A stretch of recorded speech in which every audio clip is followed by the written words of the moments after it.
ఒకప్పుడు కాలేజీ చదువు పూర్తి చేసుకుని బయటకొచ్చే స్టూడెంట్స్ కి మీ కలలను నిజం చేసుకోండి, అనుకున్నది సాధించండి అంటూ స్ఫూర్తి నింపే ప్రసంగాలు వినిపించేవి. కానీ ఇప్పుడు సీన్ పూర్తిగా మారిపోయింది. స్టేజ్ లెక్కి ఏఐ వచ్చేసింది, జాగ్రత్తగా బతకండి అంటూ క్లాసులు పీకుతున్నారు. దాంతో ఈ తరం కుర్రాలకు అంటే జెన్జీ యువతకు అస్సలు నచ్చడం లేదు. అందుకే స్టేజ్ లెక్కి ఏఐ గొప్పలు చెప్తున్న పెద్ద పెద్ద కంపెనీల బాస్లను, బిలియనియర్లను విద్యార్థులు అడ్డుకుంటున్నారు. వేదికలపైనే వారిని చూసి గట్టిగా కూతలు పెడుతూ హేళన చేస్తూ తమ కోపాన్ని చూపిస్తున్నారు. అసలు ఏఐని జెన్జీ ఎందుకు వ్యతిరేకిస్తుంది? టెక్నాలజీపై ఈ తరం ఎందుకు కోపాన్ని ప్రదర్శిస్తుంది?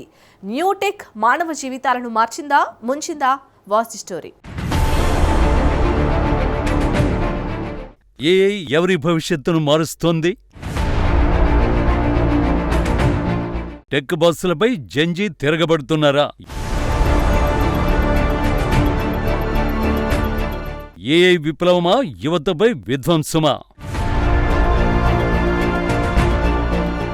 ఒకప్పుడు యూనివర్సిటీలో స్నాతకోత్సవ ప్రసంగాలు భవిష్యత్తును స్ఫురించేలా ఉండేవి. విద్యను ముగించుకుని అనుకున్న కలల్ని నిజం చేసుకోమని వ్యాఖ్యాతలు చెప్పేవారు. అనుకున్నది సాధించేలా విద్యార్థులు స్ఫూర్తి నింపేవారు. కానీ ఇప్పుడు సీన్ మారిపోయింది. ప్రస్తుత స్నాతకోత్సవ ప్రసంగాలన్నీ చాట్బాట్ విపత్తును తట్టుకుని ఎలా బతకాలి అనే అంశం చుట్టూనే తిరుగుతున్నాయి. దీనిపై జెన్జీ యువత క్లారిటీతో ఉండడమే కాదు, తమ నిరసనను ఏమాత్రం దాచుకోకుండా బాహటంగానే ప్రదర్శిస్తోంది. ప్రస్తుతం అమెరికాలోని యూనివర్సిటీలో గ్రాడ్యుయేషన్ల హడావిడి నడుస్తోంది. ఈ వేడుకల్లో వక్తలు ఆర్టిఫిషియల్ ఇంటెలిజెన్స్ ప్రస్తావన తీసుకురావడమే ఆలస్యం విద్యార్థుల నుంచి గట్టి కౌంటర్ ఎదురవుతోంది. తమ అసంతృప్తిని తెలియజేయడానికి ఈ తరం యువత పాతకాలం నాటి కూతలు పెట్టడం అనే అస్త్రాన్ని నమ్ముకుంది. యూనివర్సిటీ ఆఫ్ అరిజోనాలో గూగుల్ మాజీ సీఈఓ ఎరిక్ స్మిత్ ఏఐ భవిష్యత్తు ఆవిష్కరణల ప్రసంగం మొదలుపెట్టాడు.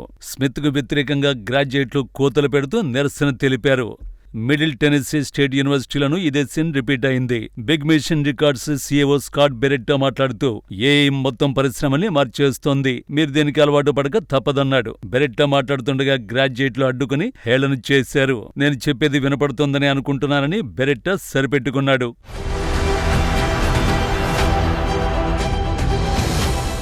నిజానికి గ్రాడ్యుయేషన్ వేడుకల్లో ఉండాల్సిన వాతావరణం ఇది కాదు. ఎన్నో ఏళ్లు కష్టపడి చదివి విద్యార్థులు పట్టానందుకుంటారు. అలాంటి తరుణంలో ఎవరో ఒక బిలియనీర్ వచ్చి డిగ్రీలో మీరు నేర్చుకున్న పనుల్లో సగం పనులను ఒక సాఫ్ట్వేర్ చిటికలో చేసేస్తోందని చెబుతున్నారు. ఈ వ్యాఖ్యలతో భవిష్యత్తుపై విద్యార్థులకు నమ్మకం ఎలా కలుగుతుంది?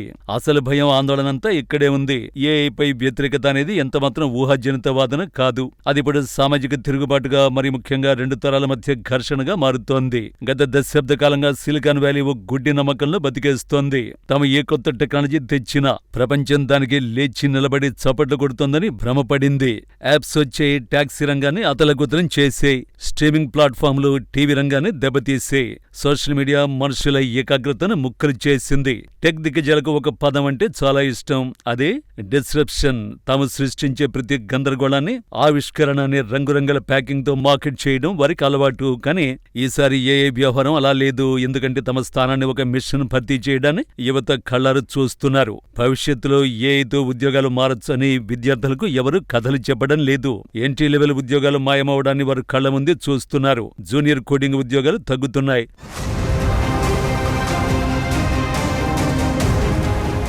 మీడియా సంస్థలు కంటెంట్ రాయడానికి ఆటోమేషన్ సాఫ్ట్వేర్లు వాడుతున్నాయి. డిజైనింగ్ విభాగాలు సిబ్బందిని తగ్గించుకుంటున్నాయి. వినోద పరిశ్రమలు, స్టూడియోలు ఏఐ ఆధారిత కంటెంట్ తో ప్రయోగాలు చేస్తున్నాయి. ఆఖరికి ఇంటర్న్షిప్లకు కూడా ఏఐ నైపుణ్యం అడుగుతున్నారు. దీని అసలు కార్పొరేట్ అర్థం ఏంటంటే ఇప్పుడు గ్రాడ్యుయేట్ల పోటీదారు మనిషి కాదు, ఒక రోబో అన్నట్టుగా మారింది. ఇలాంటి పరిస్థితి రావడానికి ఇంతకంటే దారుణమైన సమయం మరొకటి ఉండదు. కరోనా తర్వాతి కాలంలో ముఖ్యంగా 2023 నుంచి జాబ్ మార్కెట్ పూర్తిగా క్షీణించింది. యువత స్థిరమైన వైట్ కాలర్ ఉద్యోగాల కోసం తీవ్రంగా శ్రమించాల్సి వస్తోంది. తాజా సర్వేల ప్రకారం ఏఐపై జెన్జీ యువతలో ఉన్న ఉత్సాహం ఒకసారిగా పడిపోయింది. ఆ సాంకేతికతపై కోపం, అవిశ్వాసం అంతకంతకు పెరుగుతున్నాయి. ఇటీవల ఒక అధ్యయనంలో విస్తుపోయే నిజం ఒకటి వెలుగు చూసింది. దాదాపు సగం మంది జెన్జీ ఉద్యోగులు తమ కంపెనీలో తీసుకొస్తున్న ఏఐ విధానాలను ఉద్దేశపూర్వకంగానే అడ్డుకుంటున్నట్టు అంగీకరించారు. ఆ సాంకేతికత ఎక్కడ తమ ఉద్యోగాలను మింగేస్తుందో అన్న భయమే దీనికి కారణం. కొంచెం ఆలోచిస్తే ఇది సంచలన గణాంకమే.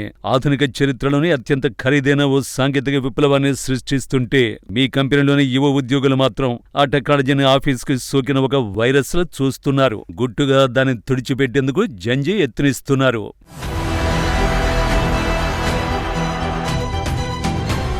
నిజానికి జెన్జీ యువతలో ఉన్న ఈ అనుమానం 100% సమర్థించదగినదే. ఎందుకంటే నమ్మిన ప్రతి డిజిటల్ వాగ్దానం చివరకు మానసిక ప్రశాంతతను దూరం చేయడాన్ని ఈ తరం కళ్ళారు చూస్తూ పెరిగింది. సోషల్ మీడియా మనుషులను అనుసంధానిస్తుందని చెప్పారు, కానీ ఇప్పుడు ఇన్స్టాగ్రామ్ ఫేస్ భ్రమలు, ఆల్గారిథమ్స్ సృష్టించి డూమ్ స్క్రోలింగ్ వల్ల ప్రతి ఒక్కరికి థెరపీ అవసరమయ్యే పరిస్థితి వచ్చింది. గిగ్ ఎకానమీ స్వేచ్ఛనిస్తుందన్నారు, కానీ చివరికి జరిగిందేంటంటే ఈ మాయా ప్రపంచం నుంచి ఎలా తప్పించుకోవాలో చెప్పే ఫైనాన్స్ పాడ్కాస్ట్లు వినాల్సి వస్తోంది. అర్ధరాత్రి వరకు డెలివరీ ఉద్యోగాలు చేసే దుస్థితికి యువత చేరుకుంది. ఇప్పుడు ఏఐ కూడా సరిగా ఇలాంటిదే మరో ఆదర్శవంతమైన కలర్ఫుల్ సేల్స్ పిచ్చితో మార్కెట్లోకి వచ్చింది. కంగారు పడకండి, ఈ టెక్నాలజీ మిమ్మల్ని బోరింగ్ పనుల నుంచి విముక్తులు చేస్తుందని ఏఐ చెబుతోంది. కానీ కంపెనీల యజమానులకు మాత్రం ఇందులో ఇంకో అర్థం వినిపిస్తోంది. అదేంటంటే మీ ఉద్యోగుల కంటే తక్కువ ధరకే లభించే ప్రత్యామ్నాయం దొరికేసింది అన్నట్టుగా. అవును, కార్పొరేట్ బాసులకు వినిపిస్తున్న అసలు నిజం ఇదే. అందుకే స్నాతకోత్సవ వేడుకలో వినిపిస్తున్న ఈ నిరసన సెగలు, కూతలు చాలా ప్రాముఖ్యమైనవి. దీనర్థం జెన్జీ సాంకేతికతకు వ్యతిరేకమని కాదు. వాస్తవానికి ఈ తరం యువత నిరంతరం ఏఐని వాడుతూనే ఉంది.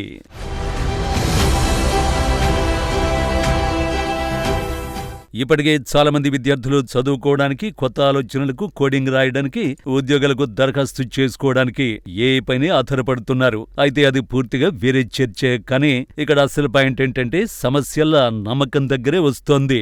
టెక్నాలజీ తీసుకొచ్చే ఎలాంటి మార్పైనా తమకు ఆటోమేటిక్ గా మేలు చేస్తుందని యువత ఇప్పుడు నమ్మడం లేదు. సాంస్కృతికంగా చూస్తే ఈ తిరుగుబాటు తాలూకా ప్రభావం ఇప్పటికే అన్నిటా కనిపిస్తోంది.